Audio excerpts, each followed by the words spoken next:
छे का परिया भाठल खेत वर। एगा मानुष तन चोला हो मानुष तन चोला जन छे का परिया भाठल खेत वर। एगा मानुष तन चोला हो मानुष तन चोला जन छे का परिया भाठल खेत वर। एगा मानुष तन चोला हो मानुष तन चोला जन छे का परिया भाठल खेत वर।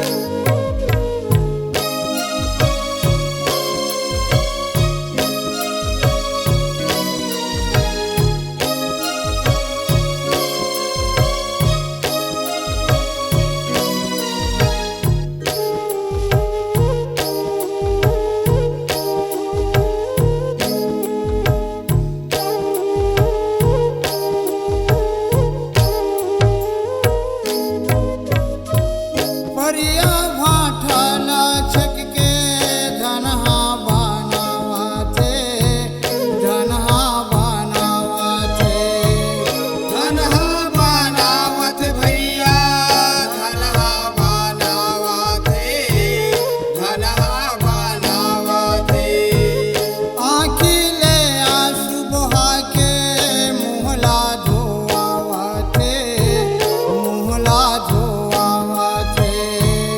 मुहला धोआवत भैया मुहला धोआवते मुहला धोआवते। ऐसन झन कर मन मानी पाछू आही पछतानी।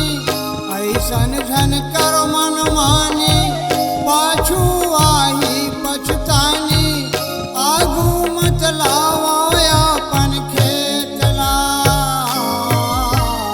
एगा मानुष तन चोला हो मानुष तन चोला जन छे का परिया भाठल खेत वर।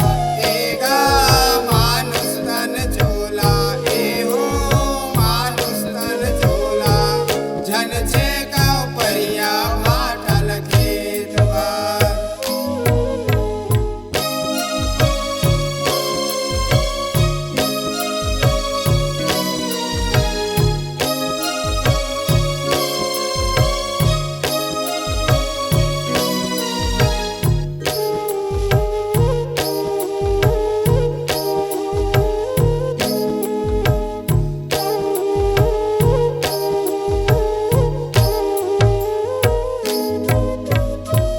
परिया भाठला बेच के पैसा कमावा थे पैसा कमावा थे।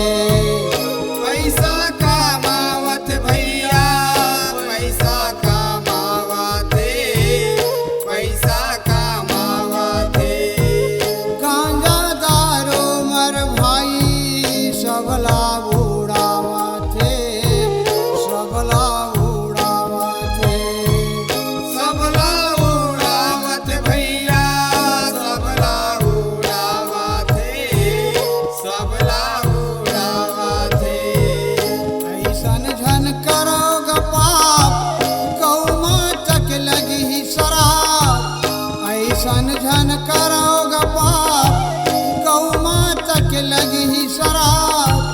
पाछू मारा खोया अपन खेतला। एगा मानुष तन चोला हो मानुष तन चोला जन छे का परिया भाठल खेत वर। एगा मानुष तन चोला हो मानुष तन चोला जन छे का परिया भाठल खेत वर।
सकेला